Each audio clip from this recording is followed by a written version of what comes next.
2015, sorry. Summer, spring, I can't even get this right, of the North American LCS. The LCS. I'm David Freak Turley. It's the LCS. Yeah. Got that one right. We're still in North America. Along with my awesome, correcting me, caster compatriot, Joshua Jet Leesman. I wasn't correcting you with anything. I was just saying that it was 2015 North American League of Legends split. You're at least helping me not stumble through. Yeah, I mean, we are a casting team. That's so true. Looking forward to this. And I appreciate It's been you. a long time since you and I have cast together. So it's been. Could be good. Since last year, at the very least. Yep. Yeah, well, guys, it's going to be a whole bunch of fun. The action continues now. Cloud9 versus Gravity, and today is an opportunity for both of these teams to rebound from day one losses that, honestly, neither of these teams expected.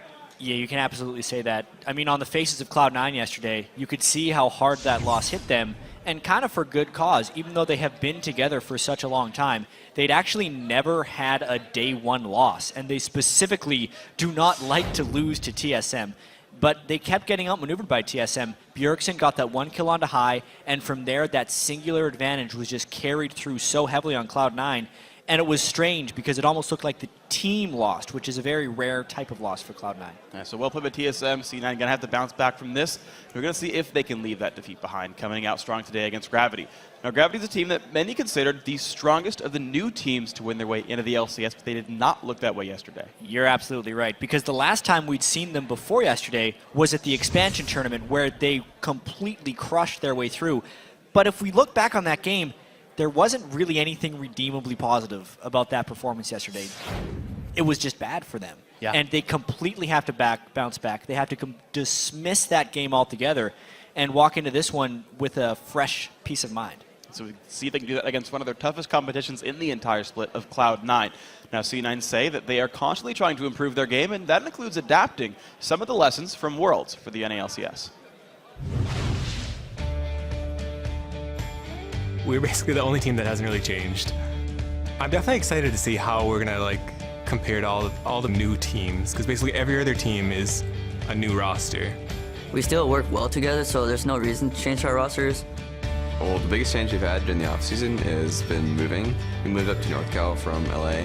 We think more seriously about the games that we go into because we have to fly down every week for it rather than just drive and go back home. And it just gets you in the mentality of just taking the scrims very seriously and making sure we don't waste any time.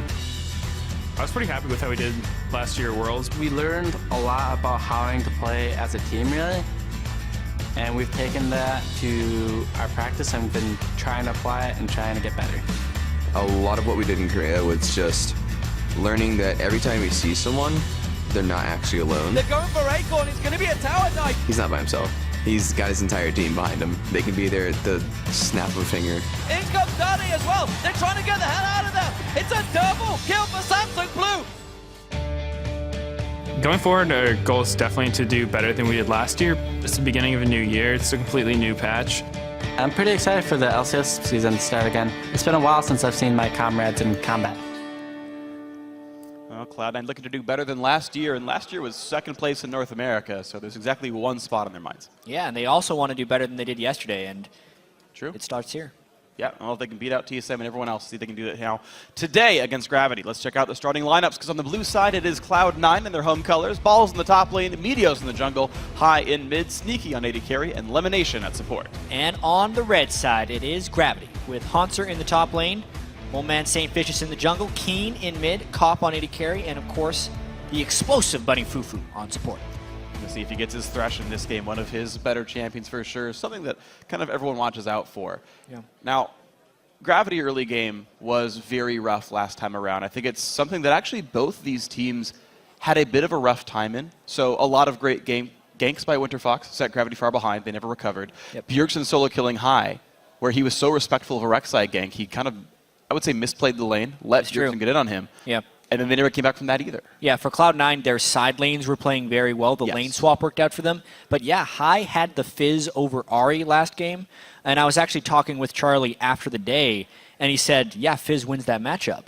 Mm-hmm. Except High was just over-respecting Rek'Sai, because every single time he wasn't willing to actually pull into Ahri, which is what you need to do to win that matchup, because he thought Rek'Sai was going to be there. And it ended up putting him under his turret and eventually getting solo killed. And then that strength from TSM kind of cost him the game. And it's actually a little bit strange to me that he had to respect Santorin so much in this game high, because Cloud9, one of their biggest strengths as a team, especially North America, is the fact that they ward so darn well. They seem to have such good vision coverage that they typically are able to track the enemy jungler.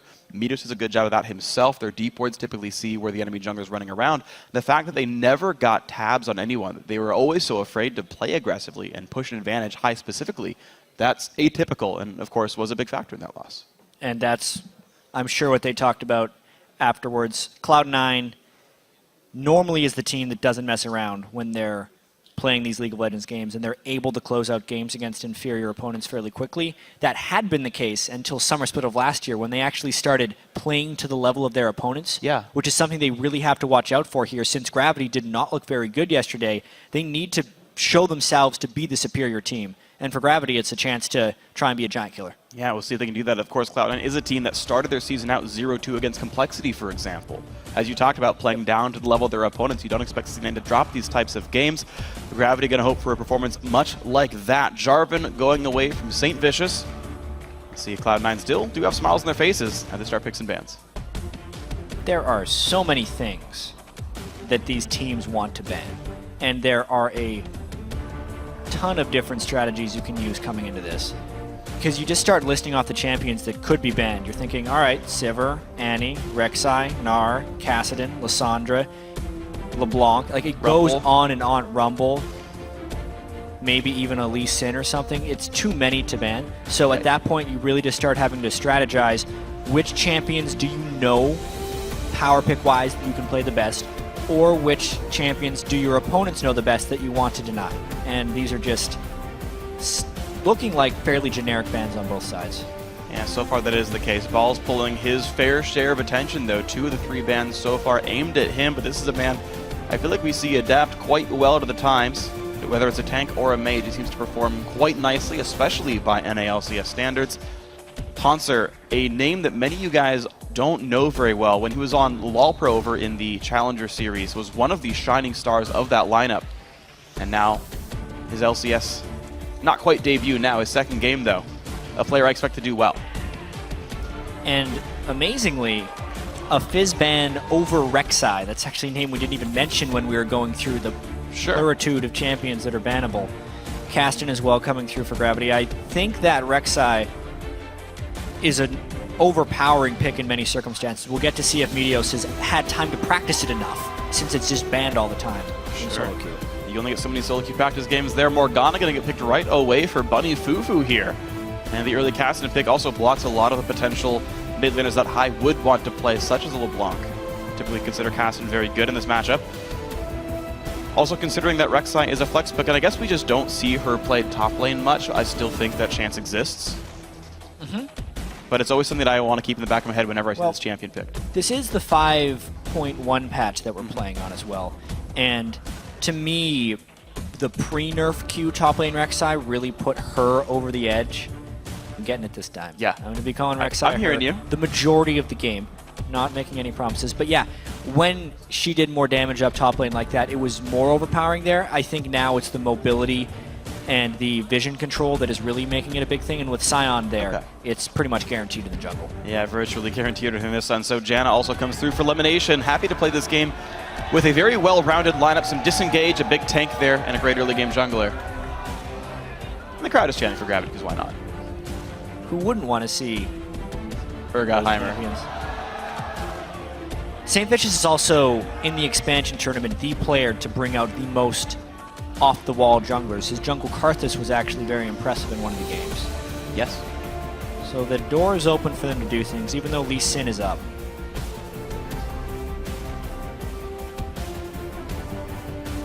They're taking their time with this for sure. Yeah, and Hauntzer also knows he's facing a Psy on top. They could leave the rest of their lane matchups as blind picks, but looks like they're right away going to show off what they're playing here in the rest of their matchups. It seems like they're just going to really wait on Hauntzer's pick, because maybe they flex that Kassadin up there.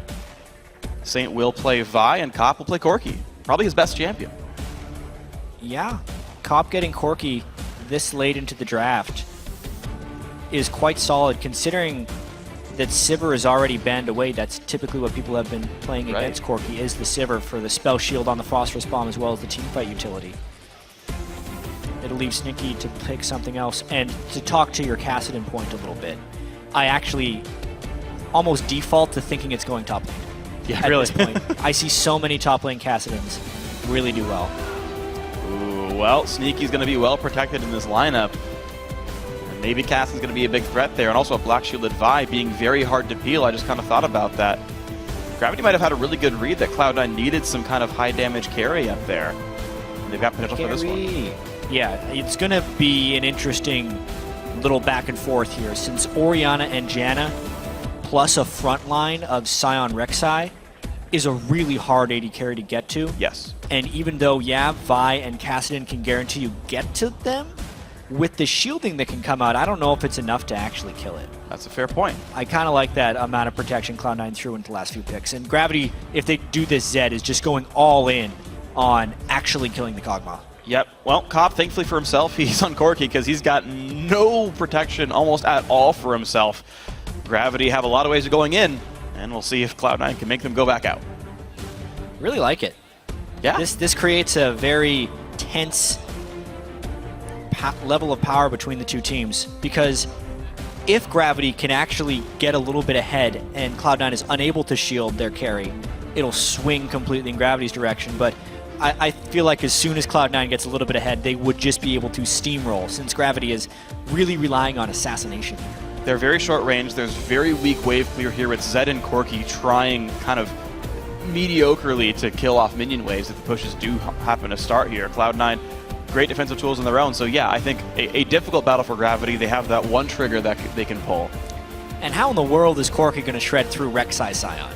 Nope. I know he can do some decent stuff, but he's like a poke, magic damagey, split damage AD carry that AoEs. You're not getting any of that stuff past a Monster Sion. Yeah, from what I hear from the other pro AD carries, they do tend to say Corki does more damage than you think late game.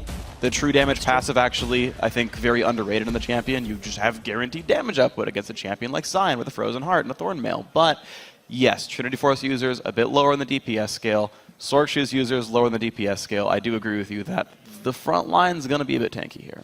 I think Charlie, in my opinion, came out on the winning side of that pick and ban phase, but yeah, I tend to agree the game with you. besides that for sure. Well, we're going to be checking in throughout the game to see who you think is going to come out on top. Tweet your real-time reactions to @LOL Esports. Use the hashtag C9win or hashtag GVwin to let us know who you think is going to win this game.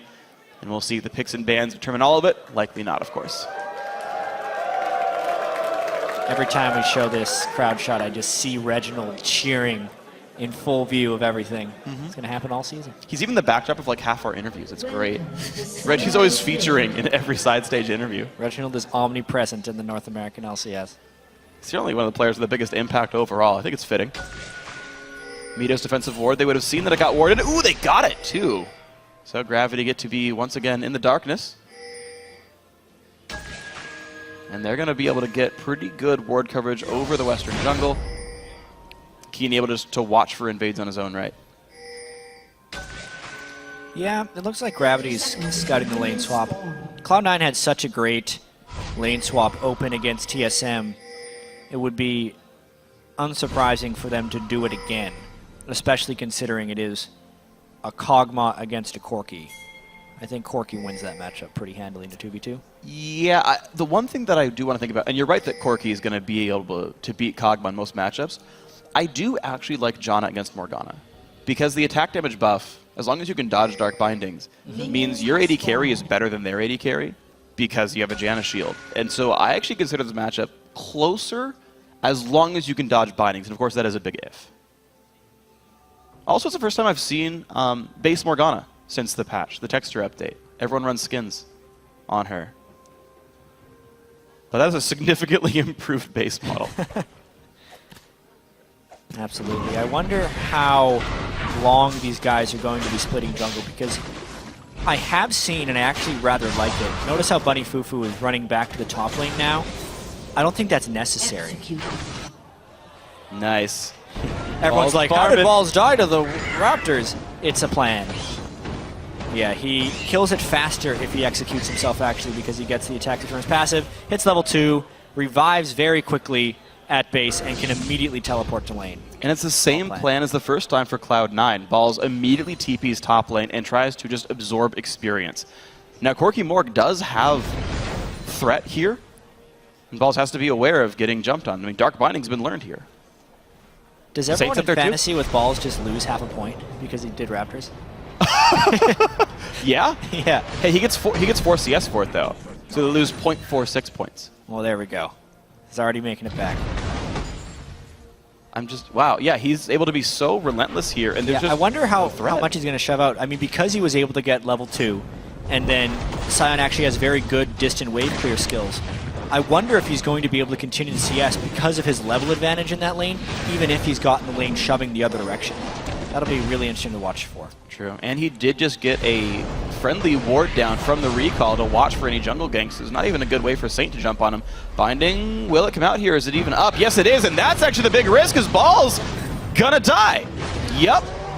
There goes another half point in Fantasy. That's too bad. Really, Balls overstaying right there, unless it's all just a brilliant CS strategy. He got 3 more.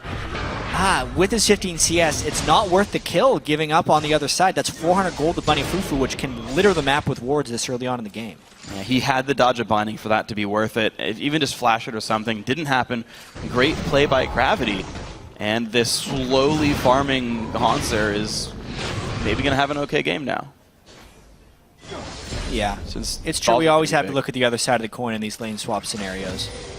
And keeping a Kassadin down early game is typically more valuable than keeping a Sion down early game, just because it takes much longer for Kassadin to crest into a useful champion.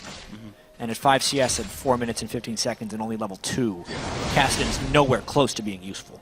No, not at all. I mean, even the value of levels, I think, is lower than it is on Sion, where he's going to get all his tank stats, whereas Kassadin's abilities barely even gain damage by ranking up. Like, he really is so gold dependent as a champion. And this elimination, great bind. Here comes Saint as well. A lot of good burst. Lemon forced to use his flash. Yeah, he had yet to skill up his tornado, so his peeling ability was non-existent right there. And the lane swap roaming early game by Gravity is actually doing better than what Cloud9 has thrown out in a lot of scenarios. What's impressive, though, is despite getting a 600 gold first blood, the game is only less than 100 gold apart. So the farming for Cloud9 is making up for that death. Meteos spots Bunny Fufu. That's an easy knockup, and uh-oh, Morgana's got to be real careful. Gonna flash the wall. Now Hans is forced to run away, too. Trying to keep that support away from Hanser as much as possible. You can definitely see the focus early game on Cloud9 right now is on keeping Hanser out of the game. And on Balls, just being very aggressive with his CS. He is not backing down, especially now that he knows Morgana is gone. So he bullies Cop right out of that lane with that minion harass, or the scream harass that he has. Yeah, seriously, just shouts at minions, and it does a lot of damage to people behind it. And with Meteos actually tilting that bottom lane that should have been a fair 2-on-2, since top lane should be a fair 1-on-1, makes it even easier for the Freeze to continue against Hanser. 7 CS now. He's practically got less than the supports. Not a great start to Gravity. Cloud9's, by the way, winning by 300 gold now, despite being down a kill. I mean, this is one of the reasons they continue to force lane swaps. Even in the North American playoffs, they were lane swapping frequently when almost nobody else was. And they continue here. Despite giving up first blood, they have again accrued a 400 gold advantage. Now the turret a bit under fire. Hanser taking poke as well. And of course, Morg can't stop any of this. If you're behind a minion line, Morgana's not going to push you out of lane in any way whatsoever. Meteos taking out the water hamster. A little bit of vision for the top lane. He had fantastic river control early on in the other games as well against TSM. He's really focusing those scuttle crabs early on in the game. It's worth it. It gives you control over roaming in a lot of ways because it makes your warding much more simplistic with the guaranteed ward in the river, as well as giving 85 gold per time he kills it, 50 for the kill and 30 from his jungle item. The jungler who controls those generally wins the early game if you're also able to clear the rest of your jungle. And so far, so good. 27 to 23 CS. Meteos hasn't been slacking in terms of farm. In fact, practically level 6 here. Saint forced to leave his own jungle on what would have been a strong side of the map. And nope, Meteos just... He knows where he trinket is. wards, control over the blue buff. That, of course, will spawn soonish.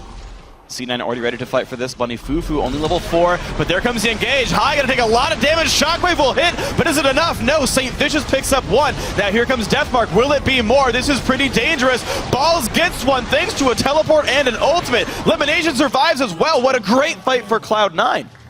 Actually 2-2, I take it back, it's equal. Yeah, and Cloud9, I think, thought they were much safer going in there, considering the fact that Balls was able to teleport down and Cop would be trapped up there as an AD carry. But based on the fact that High really got jumped on at the start of this fight, before Meteos could get off any good burrow ability, destroyed them. As he's using a Shockwave, it is pretty much his dying breath, so he doesn't get to use his spell rotations. Not to mention, I think Bunny Fufu was a little bit ahead of Elimination on that, so he gets there as well. And they salvage 2 kills out of getting caught in the jungle there. Yeah, but of course, what you didn't see in that fight was the fact that Cop was top lane, farming up, knocking down that top turret quite a bit, and he's going to have most of his sheen because of that recall. And again, they went 2-2 in a 4v5. That's not bad for Gravity at all. It's definitely a big improvement over what happened to Gravity yesterday against Winter Fox, where Keen was ganked relentlessly by supports and junglers again and again. Now, not to say Keen's performance was great in the laning phase. One thing we weren't able to talk about during that lane swap and the gold lead that Cloud9 had been able to get was that High was out farming Keen by a pretty good clip.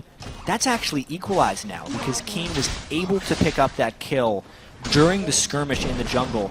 And now, since High is yet to itemize any armor, Keen can start asserting a little bit of dominance in that lane.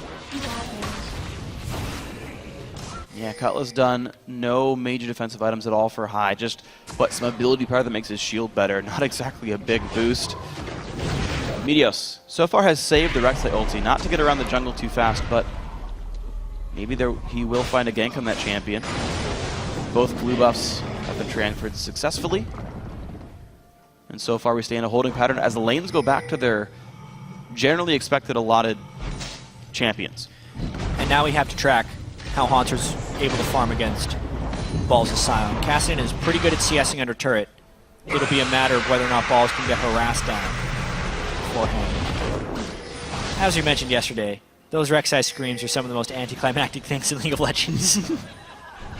At least Sion misses or hits something and it's exciting either way. Rek'Sai just shows up and goes, all right, Raptors, let's go. Time to farm.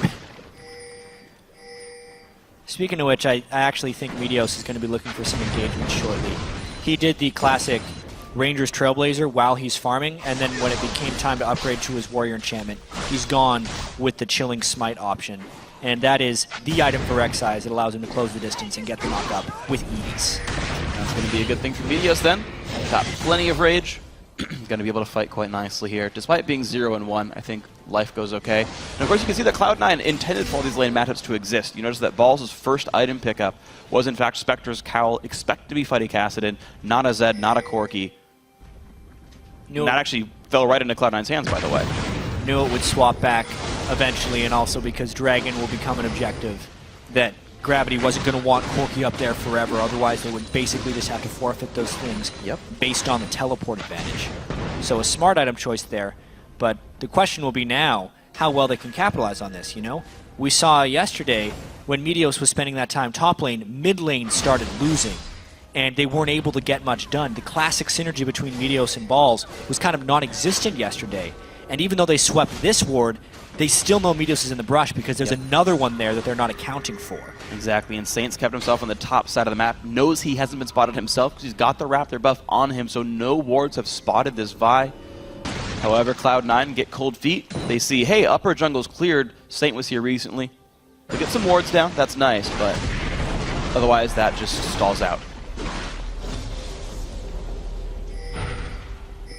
Definitely a subdued game. It's interesting in the fact that Cloud9 seems to have been playing the lanes better, but Gravity is capitalizing on more of the small advantages that Cloud9 is presenting.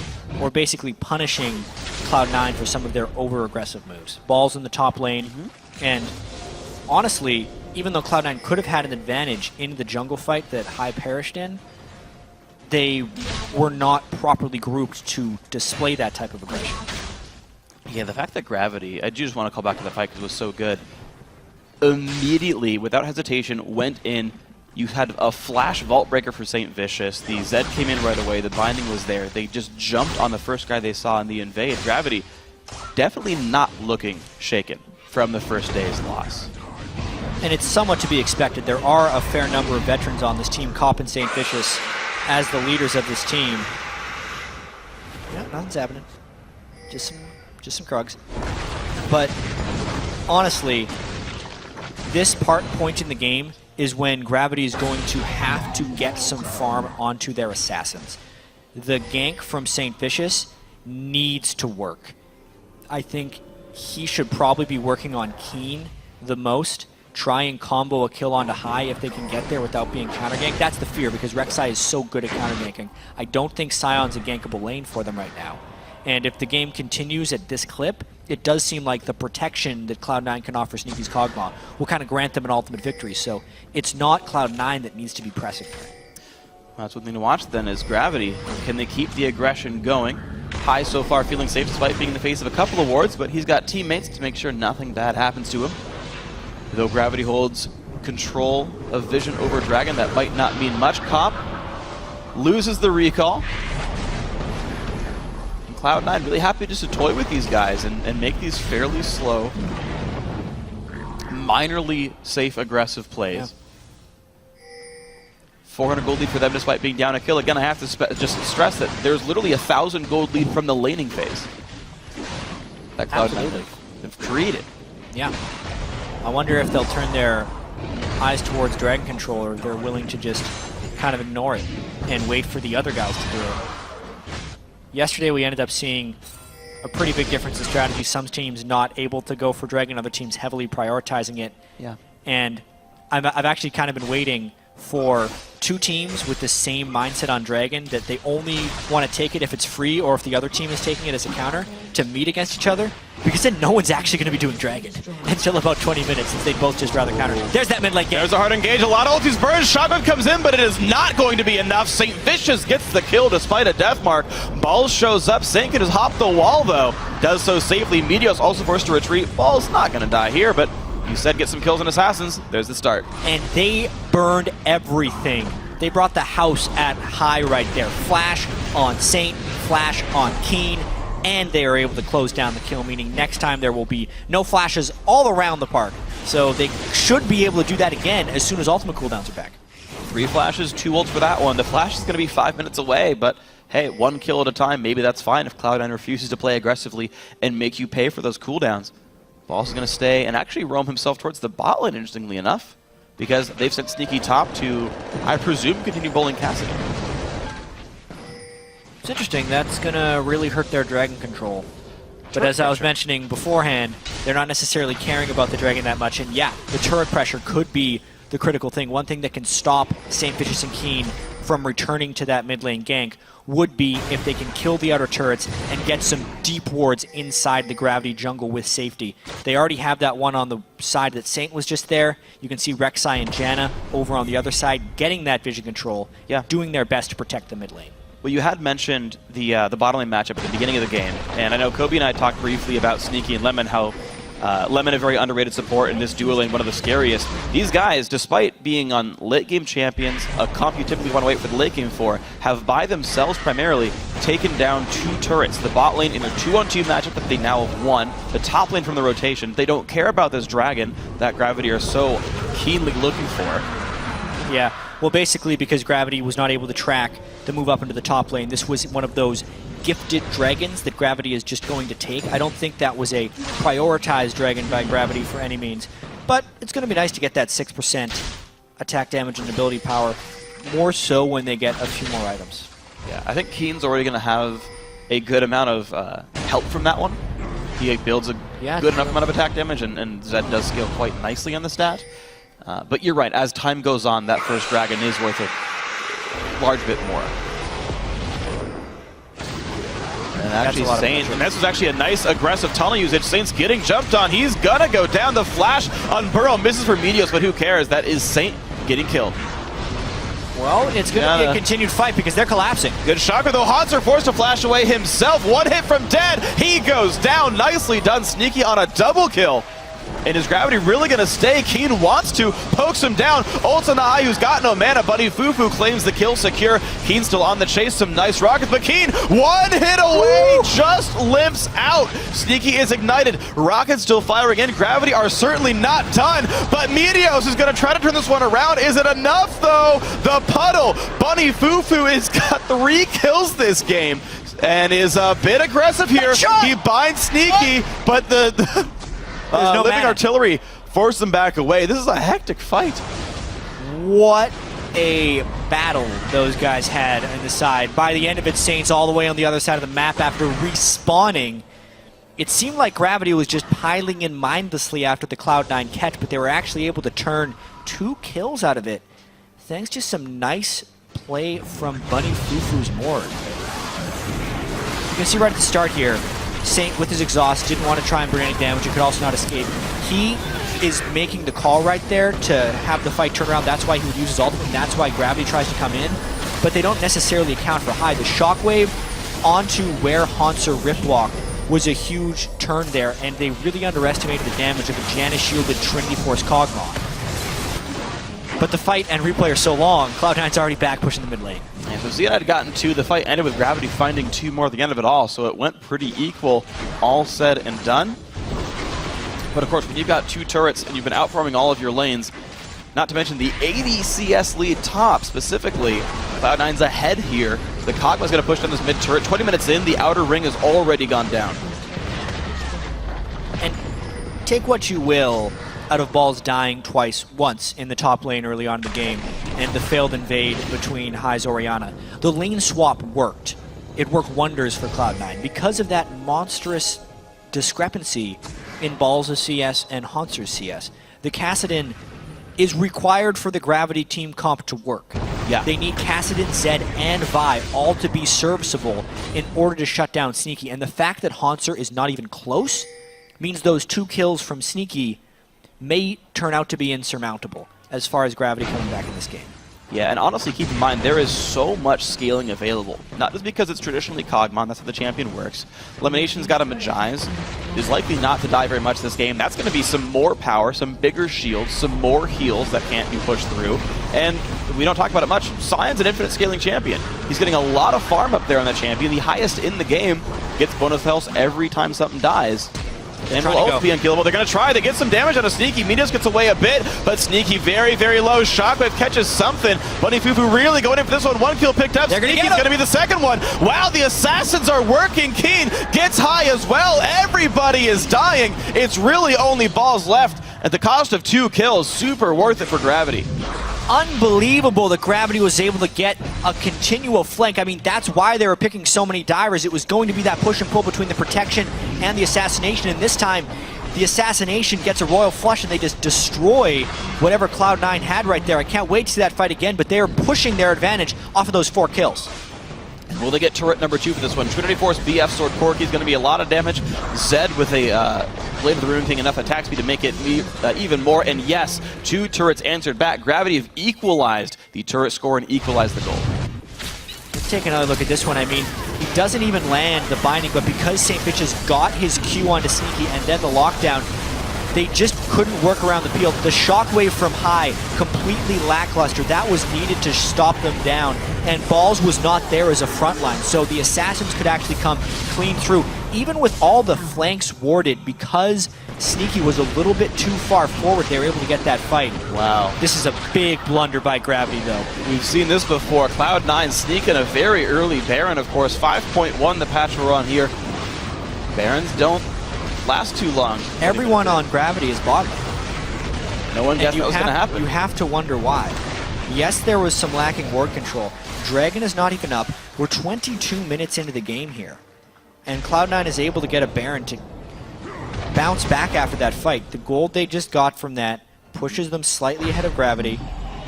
And they're going to be able to recall really quickly and try and make it back for this Dragon.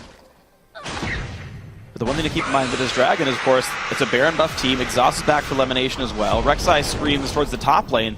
Cloud9 not really that interested in contesting for this, it seems, whereas Gravity are right on this spawn. Yeah, it's just Dragon number 2.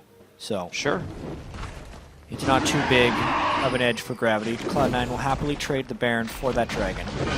what it looks like. Maybe they could have tried to rush head first into that, but after the fight they lost, they're sticking away from there. We got to be able to keep eyes on Keen in that next fight. It's crazy how much work he did. The amount of peel that was used prior to Keen going in on Zed was really what swung that fight. So Cloud9 now needs to have a higher appreciation for Keen's damage and use their peel on that, not necessarily on St. Vicious or on Kassadin. And the thankful thing for Cloud9 as well is they managed to get the mid lane tier 2 turret as payment for that dragon. Gravity was behind them, the quick push happened, Baron buff minions of course great at taking these things down. There's so many different advantages trading back and forth. Not only are the comps so different, but split pushing definitely available here with the turret damage buff. This turret itself taking plenty of damage even without that. Cloud9 really knocking it down. Gravity, can they go in on this one? They really want to, even though Cloud9 has the Baron buff. Now they won't be regenning, that's a good amount of poke. I wonder how much they're going to be willing to commit on this. Wow, Ball's at half HP, High also. You just lost the last fight. Unless you really think just exhaust elimination is the difference you needed to make this fight work, this is a risk for Cloud9 to stay out this far. I think they realized that. Yeah. They backed away. Pretty good hold there by Gravity. Cop able to clear the waves. Yeah, so one thing I do think might matter here, and I think it's because of how the comps interact, Dragon 2 means more than it does in the average game. Because there's a Zed who can win probably any 1v1 matchup in the game right now.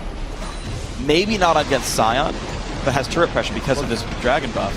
Not going to be until Baron is done for, because unless they're grouped up as 5, their entire base will go down. Yeah. They're really looking to set up a flank here that is Gravity. They need to be able to come in from multiple angles like they did in that last victorious fight. But since Cloud9 is up against the wall there's only 2 possible angles instead of 3.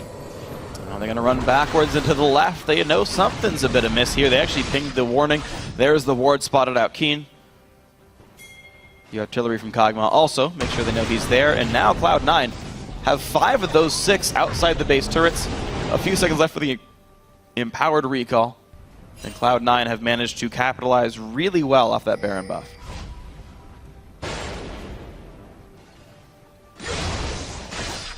It's almost like the game is resetting a little bit here. Baron was able to take down several turrets. Gravity still sitting on their inhibitor turrets and an outer one on the bottom side. And we've seen a little bit of everything here. Gravity winning the majority of the fights, but only if they can get flank position. And only if High misses a shockwave. I think the next fight will place an even greater importance on the mid laners here.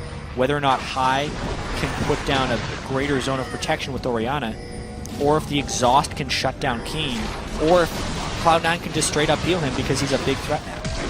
There they go. They could get him. Flashed away. Ulti's Not as in. clean. Exhaust used on St. Vicious, but it does not seem to matter. He goes down right away. Here comes Zed. High takes a bunch of damage. Already gone. Bunny Fufu, 2-man stun. The follow-through is there. Down goes Sneaky. Meteos the target. He's going to drop as well, but the cleanup from Balls might be just enough. Haunts are forced away. Cop chasing for Lemonation. That will be actually another kill. It's a 4-for-2. Gravity winning again. Their dive is so relentless onto Cloud9 right now. That was not even a clean initiation by Gravity, and they still take another fight. 4-for-2. That is so worrisome for Cloud9. I think there's a big fault as well, exhausting Vi instead of a Zed. Yeah, absolutely. So right here, St. Vicious does not even land his Power Fist, gets almost no damage onto Sneaky. The exhaust didn't matter that much, and they kill him right away. But even the Janna ultimate was used prior to the initiation, far too soon. Gravity is relentless. Unless you peel the right initiation, it will not work. It meant Bunny could get in for the ultimate stun, it meant Keen could fly in, it meant Haunter could fly in. The peel was just used at the wrong time for Cloud9 in watching that fight again. And High actually died so fast he couldn't even shockwave barely. It was about a quarter second from it going off, got one shot by Keen on the Zed there. Man, if he were exhausted instead, that shockwave would have happened. So many ifs, of course, but not the case. So the relentlessness from Gravity is paying off. Kudos to them. And of course, Sneaky can't play any more defensively, really. It's still a hyper close game, though. If Sneaky is able to get protected, his damage is just going to keep getting higher. He's actually not doing an absurd amount of damage yet. He's not full Kog'Maw. and High may have a good fight yet. There was a really nice play by Keen in that last fight, basically going for High when everyone is expecting the focus to be going down onto Sneaky and taking him out of the fight. Cloud9's got to keep up the pressure, though. All right, 6th turret goes down. Cloud9 not flinching from these losses. Zhonya's Hourglass now done on High as well, means now they can focus their attention on Sneaky, because High will not die to a death marker if he plays his cards right. Savish is spotted on the wings. His ulti's back up. In fact, every ultimate is available for Gravity. Cloud9, same situation, though. Dragon up in 30 seconds. Cloud9 so far controlling the area. Oof, it'd be a nice boost in damage if they did get it. Those 2 ults and an auto, I think, to take Keen to half health. Yep. That's Triforce Kog'Maw for you. It's going to do about that much damage. Speaking of that second Dragon buff, giving more damage to turrets. Yeah. Hauntzer was able to do that split push, not only on the Zed, but on the Kassadin. Yes. An even safer split pusher, just not as threatening for speed. And never forget what Cop can do on a Trinity Force AD carry. Those things are very good at killing turrets. But look at this. Cloud9 don't care about the Dragon. They're setting up Baron and daring Gravity to ever try for the Southern objective. I wonder if Gravity would just give up another Baron. Take Dragon number 3, say we'll hold you and fight you if you try and come in. You can tell they're willing to take a few risks with the Baron Pit. They do have that nice ward in the river as Pop solos the Dragon. Very nice. And that's Dragon number 3. More mobility. They can fall into these fights sooner. They're now 12 minutes away from Dragon 5. If that does become the case, Cloud9 can't give that up forever. Yep. And the move speed's going to help them chase down and dive as well. Yeah. I mean, they're already better split pushers. Now they can't even be caught as easy.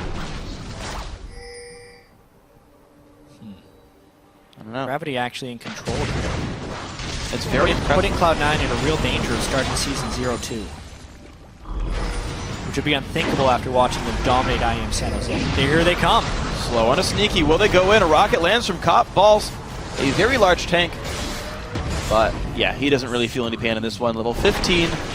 Frozen Heart and Randuin's here. He's got some nice cooldown reduction, by the way, so a lot of spam available to him. He's actually been a decent damage threat in these fights.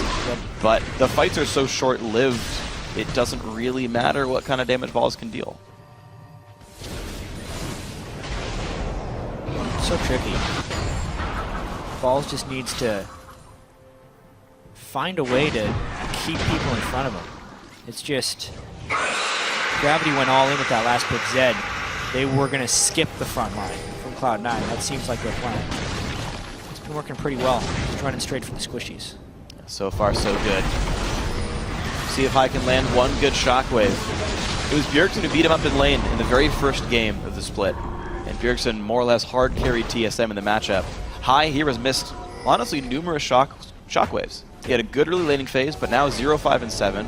Hasn't kept himself alive in team fights. It's a bit of a worry for Cloud9. And now a Baron attempt. Now they get spotted going into the pit. Yeah, this isn't a flank that Gravity would want. They need to get a flank of some kind on and get off that Baron. It slows Meteos is going to get jumped on. He's got very little health. Flashed away. Now Gravity have taken quite a bit of poke themselves. The inside track in the mid lane is here for Cloud9. They could trade an inhibitor for Baron Yeah, if they Gravity's went got right to now. go back to base right now. Otherwise, Cloud9 could easily take that inhibitor. This forfeits control of the Baron Pit as well.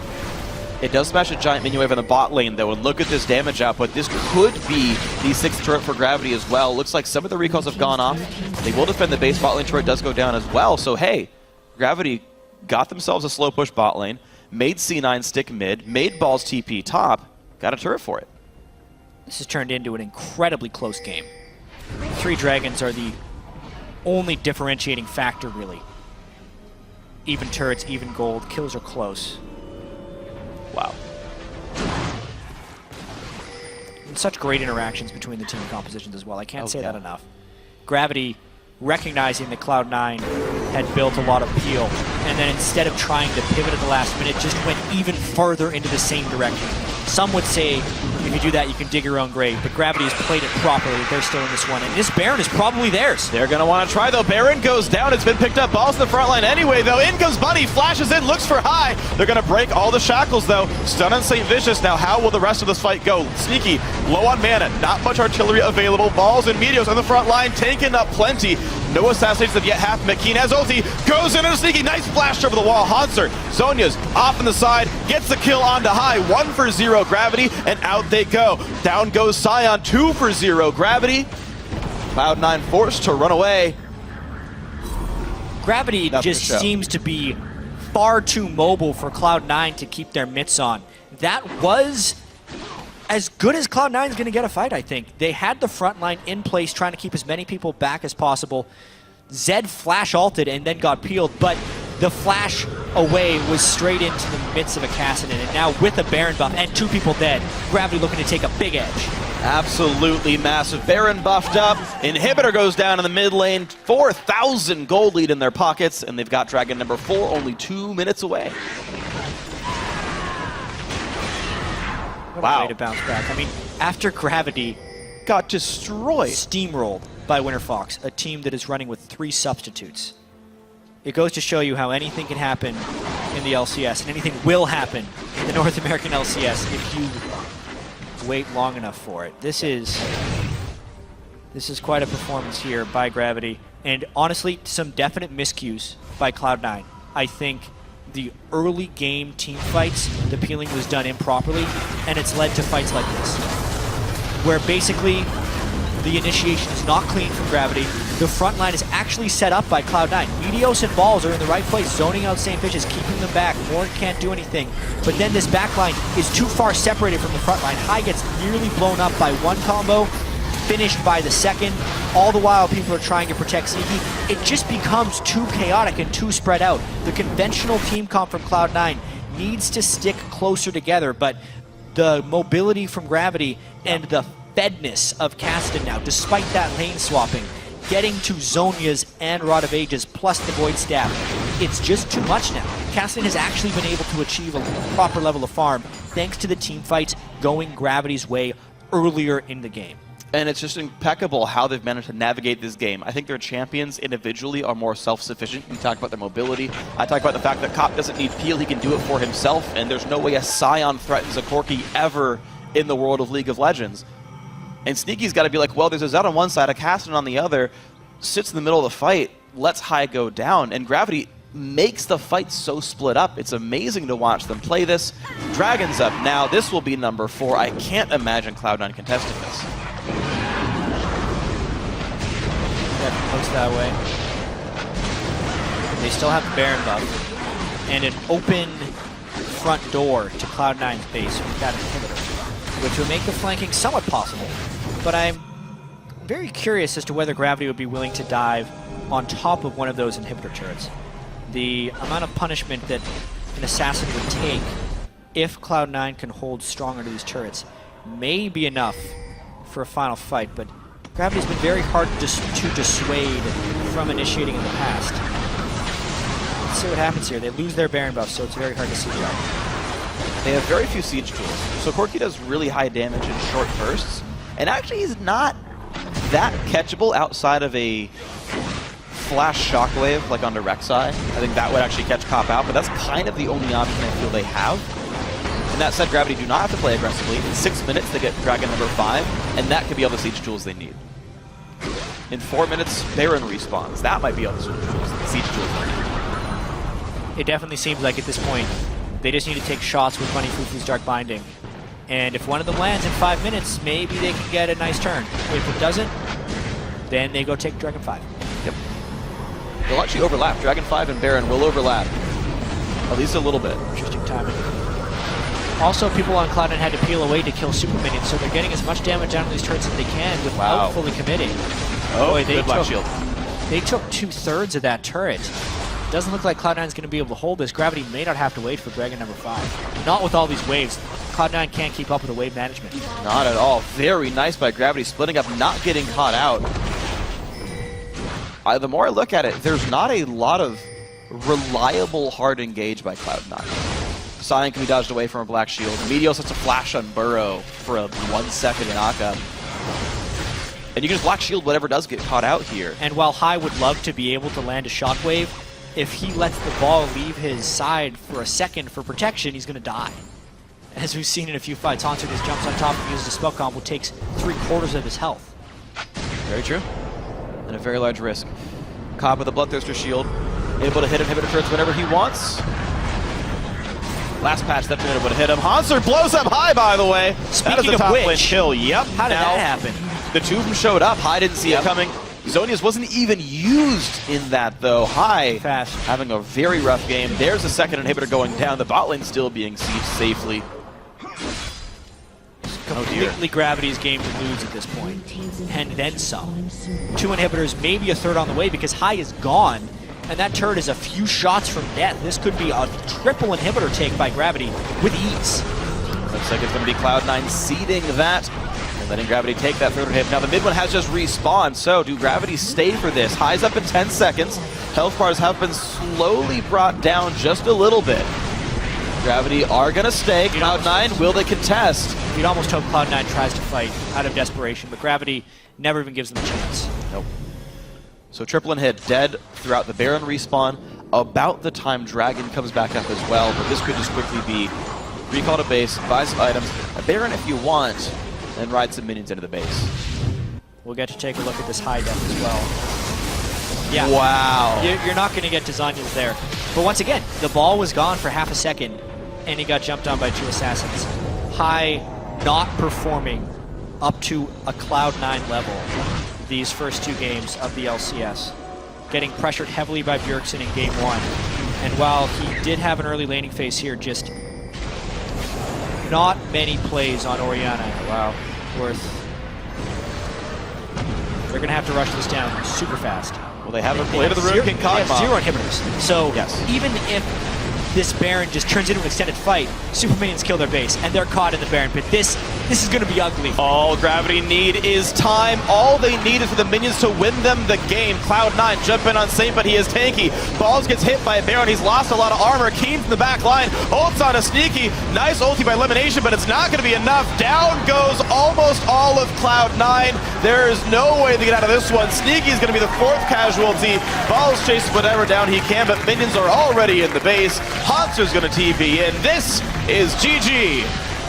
Gravity takes down Cloud9 in shocking fashion, honestly. Cobb 5-0-11, Keen 7-2-10 against High in the mid lane. What an upset. Cloud9 starts the season off 0-2 in the first week. Gravity bounces back from an crushing defeat in game 1, only to take down Cloud9 in their second one. The fan vote was 92% on Twitter earlier on in the game. I bet you the one online may have even been higher because honestly, Gravity, after their loss to Winter Fox yesterday, looked like the worst team in the LCS. And today they showed a high level of coordination. They picked double assassins and a Vi, full dive, against Janna, Orianna, and a strong tank line. Things that don't really seem smart at first glance, but they made it work. I gotta say, these guys picked up a new coach weeks ago. No other support staff. Went for an incredibly ballsy composition where there's no fallback pattern. You've got to be able to just pick fights and win them. They were even down in gold. They were getting pushed in. They lost the lane swap. All of these things that you expect to be inflicted upon you when you face Cloud9. And Gravity did not flinch. 22-8 in kills. I mean, they just stopped dying after a certain point. They really did. Once the dive started working, what's going to kill you? We said in Champ Select it was going to be a make-or-break game in either direction. If Cloud9 could avoid the flanks and repel the assassinations, they were going to crush. But if the assassination started working, they're literally killing the damage dealers. So what is ever going to kill them back? Yes. And that's exactly what happened. Balls was left there to watch as his carries were mercilessly slaughtered by Zed and the Cassidy. Yep, a team high on mobility, simply split everything up, dive into the back line, kite the tanks as you need. Balls, despite getting a crushing lane couldn't do anything in fights. A 90 CS lead on Cassidy at one point. Yeah, and Cassidy had more to do in that game than Sion did. Yep, it really is. Yeah. He couldn't keep the opponent in front of him, which Sion is one of the most counter-playable champions in League of Legends. Yeah. All of his things are skill shots. Everything is dodgeable. And if you bring a mobile enough team composition and you play it properly, you can make him feel very ineffective. And that's what ended up happening here with Gravity. Kassadin, Zed could fly right past. Vi was able to flank around. Black Shields and Corki. You can just face tank his ult with the Black Shield. You like walk up and say, nice knockup, bro, and then just turn around and walk away. It's so great. Like this was great, and it was fun to see the picks that came out because it reminds me slightly of C9 versus Team 8, where you kind of let C9 get a lot of these highly contested champions. I would say they got COG versus Team 8? And comparing it to this game. Okay. So yeah. I feel like Cloud9 got so many of these highly contested champions, the Rek'Sais, right, the Jannas, these champions that everyone wants to play all the time. And I don't feel like Gravity picked as many of those themselves. I could be off in this one. Yeah, People I mean, it's disagree. pretty much just the Kassadin. Zed is banned occasionally. Kassadin's a high ban, but it's kind of like 1 versus 2 in that sense. Right, and then they said, no, we got the Morgana to counterplay everything you're doing. We're going to play full Assassins to basically deal with the fact that you've got Disengage. Beautiful game by Gravity. Absolutely wonderful win. For more on that game, we're going to send it down to Riv. Thank you very much, gentlemen. Great cast on the game, and a great game it was. Gravity pulling out of the win on Cloud9, which means they're 0-2. Saint, the guys looked good coming into today. What was the deal yesterday? What were the thoughts on yesterday's matchup? Well, yeah, we can't beat Winter Fox's subs, but we can beat Cloud9. So I don't know what it is, but I think yesterday was just kind of it was like a challenger game almost, where you fall to like an early roam and like really aggressive stuff, and then we tried to counter with aggression. When the right play is just to be safe and stick to your team comp and stick to what you know is right. I want to ask you a little bit. When you left the LCS, there was a bit of that hiatus. You said you took some time to yourself to recuperate, reinvigorate. What was that time like, and what did you kind of do to put yourself back in this position to be ready and get back into the LCS? Well, when I took the year off, I originally went in as a coach, but I only did that for like a year, or no, I only did that for like a week. What am I saying? But yeah, I did it for a week, and it didn't really work out for me because I don't think I knew enough about the game then. But taking a year off, I got to interview a lot of really good people. I got to interview like Lakers coaches, a whole bunch of different people on my show, and look at their coaching styles and then what they do. And I got to really research the game and just learn to be friends with everybody on the team and work together. And I think I grew a lot. Yeah. I think I grew. You're trolling me now. All right. Why the mobility comp? What was this game about? Was it what you wanted against Cloud9? It's what you thought you could get around the table with? You guys controlled Dragons, controlled the whole game. We saw a completely different Gravity from day one. I think it's more Cloud9's fault because it felt like they like disrespected us because they picked a 2 damage comp. Like all they have is Cog is non-mobile and Ori's non-mobile. And I already have Vi locked in, and we have Kassadin, and we can like pick. We have the counter pick on 5th pick, so I think Cloud9 really messed up in the ban pick phase. You guys have Dignitas coming up next week as your first game. Going into that, what's kind of the first week going to be like after this? Now, is it R&R for you guys? Are you going to go and hone the strategies and skills? What's going to happen? I mean, I'll probably go get some dinner. I hope Sugarfish. Pray to God, but. I love Sugarfish, but yeah, we'll probably just take a breather and then chill, and then we're gonna go back to scrimming on Monday. Like, not take any time off. All right, on. Congratulations on the win. Best of luck in the rest of the season to Gravity, taking out Cloud9 to give them an 0-2 on the first week of the NALCS. Right now, we're gonna throw it down to the analyst desk, break that down a little. Thank you, Riv. I have to say, I mean, the 0-2 start by Cloud9, uncharacteristic of them. The first time that's ever happened, and I have to agree with Saint in his point that I really feel Cloud9, fumbled there in the Champions Select. They ban away Jarvan and Gnar on blue side, all to pick Rek'Sai, and then end up with this 2 damage dealing comp that is fairly immobile, like you said. Yeah, and a big part of that, too, is they picked up this composition after Morgana was picked in the first round by Gravity. It was really, really strange. The only thing I didn't really like is the Sion in this team. And it wasn't just the pick of Sion. I don't like Thornmail on him because he's not the type of tank that has anything to force the enemy AD carry to attack you. He's full tank Sion, like they kept on mentioning. You can dodge all of his abilities. They're fairly slow. And especially if you have a AD carry that's got a built-in jump, it's usually pretty easy to get around him if he is like your main person trying to lock them down. And then he doesn't put out any damage. If you build something like anything else, like even a Tiamat, a Hydra or something, even if your Scion dies, he does way more damage when he dies. So you're looking for Scion players to make their build the reason why their backline has to deal with you. Yeah, have some sort of threat there with that tank, because a tank is all about only as good as, he can either zone the AD carry, which you have to have some CC abilities that are really threatening, or you're going to have some damage that you can deal with them. That situation, he didn't really have either of those. That being said, I love the way that Balls played the early game. He got giant CS lead, crushed it up there, gave away an extra kill just because he was so focused on getting so much CS. Yeah, you're looking for the Iceborne Gauntlet on him. Make like a little more kiting for that, protect the Kog'Maw. That's what I'm thinking. I mean, that Hydra, anything that gives you yeah.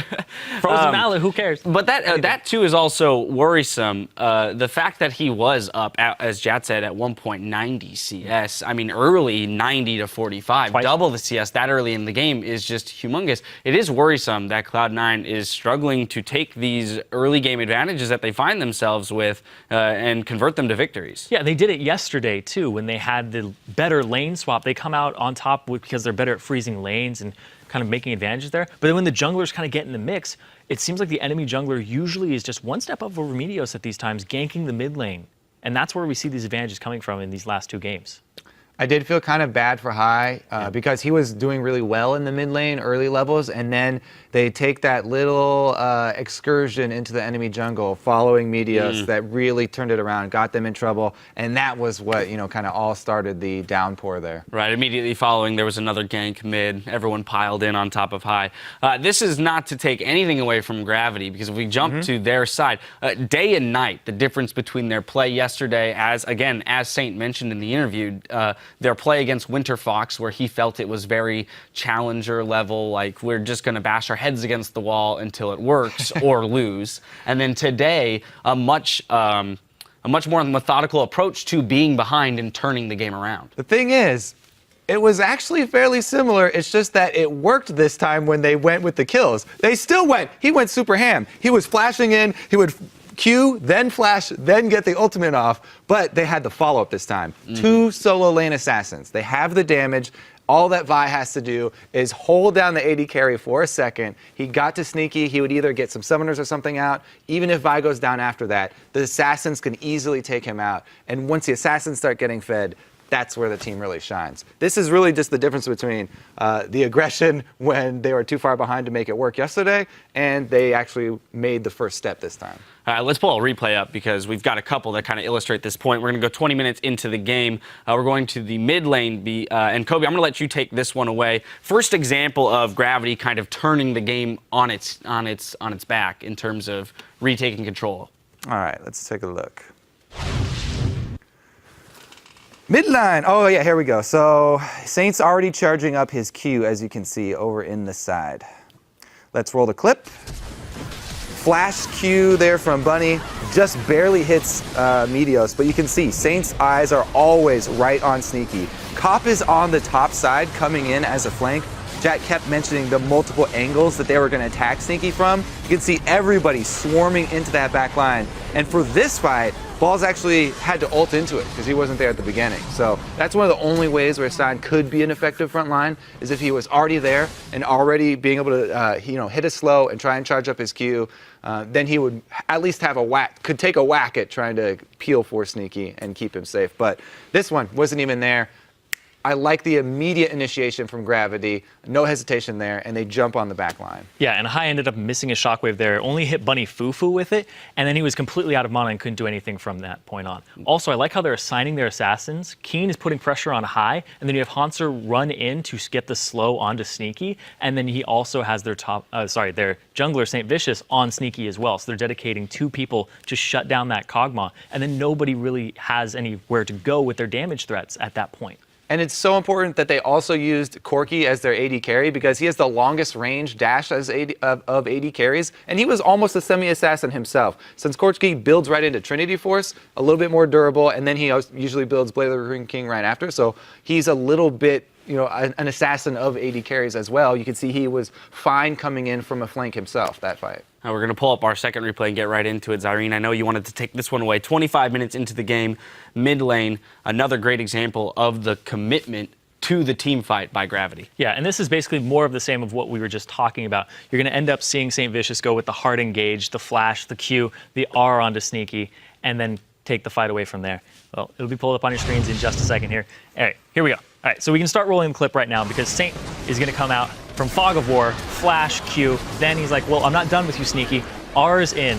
And then they still assign their assassins in the same way. You're gonna see Keen right onto High. And then High, he gets so much pressure on him, he gets his shockwave off the animation, but it doesn't actually do anything. And then Morgana's in there, Bunny, Fufu, everybody's trying to run away, and he's just their extra insurance with the AoE slow. So I love the way they're splitting their assassins and going after the damage threats, and then it's just these tanky, moderately tanky cleanup here. It's incredible how deep St. Vicious went into that fight in the beginning without, you actually notice the backup for that fight didn't come for quite a while. And it is that kind of like that decisiveness, but also how much it caught C9 off guard that prevented them from being able to deal with the initial threat of Vi in the backline. And even so, you notice how close that fight was. And this is later in the game when Gravity are more fed. That fight that Cloud9 were actually set up to defend this one, and they were so close to actually pulling that one out. If the shockwave does go off, and they're able to get that split second of CC on both mid lane assassins, then they would have a much better chance in this one. Sneaky would have been able to take one person down. It almost worked out. I think that the small tip that they needed might have been an exhaust spell from High in the mid lane rather than an ignite. The ignite that he took didn't really help them that much getting any sort of solo kills or anything like that. And when you're against this many assassins, the more exhaust the better, because actually in that fight, Lemon used his on Vi, which didn't block very much damage. May have saved it for Zed, but if they had to, then High could have used it on Yeah, Zed. I completely agree with that. And something else here, too, for Gravity is they had so many damage threats, but they were all of the hard engage. Cloud9 really had no way to start these fights because of the Scion and against the Morgana, so they were able to secure themselves every dragon because they went up to it and they're just like, all right, if you're going to come in and fight us, we'll peel off dragon, go immediately after you. We saw that when they were trying to contest Baron, that Gravity was in the pit and kept pulling off of it like, all right, Cloud9, you want to go? You want to go? You want to go? And every time Cloud9 was like, well, you know, we have to back off because we're kind of split. And then they do a perfect split on their assassins. Like, I can't praise Gravity enough for the way that they played this composition because it is very hard to do.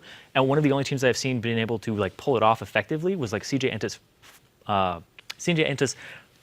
not Frost. One of the Blaze? Blaze. There you go. There you go. They have Flame in the top lane. Yes. And, you know, all right. CJ Entus Blaze. And they no longer exist. So it's CJ Entus Blaze.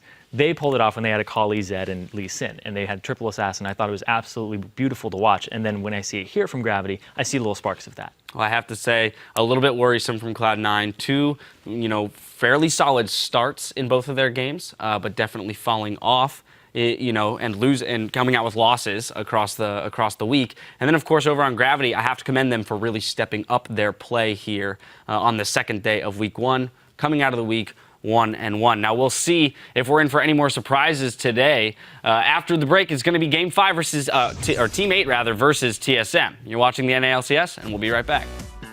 Game 5, Team 8. So many numbers. Continues now. Cloud9 versus Gravity. But there comes the engage. High gonna take a lot of damage. Shockwave will hit, but is it enough? No. St. Vicious picks up one. Bunny Fufu really going in for this one. One kill picked up. Sneaky's gonna be the second one. Wow, the assassins are working. Keen gets High as well. Everybody is dying. Here comes Zed. High takes a bunch of damage. Already gone. Bunny Fufu, two-man stun. The follow-through is there. Down goes Sneaky. Meteos the target. He's gonna drop as well. Nice. Nice. Come on, cut. Rek'Sai dead, Rek'Sai. Cut. I'm pushing mid. Nice. Hell yeah. In the game.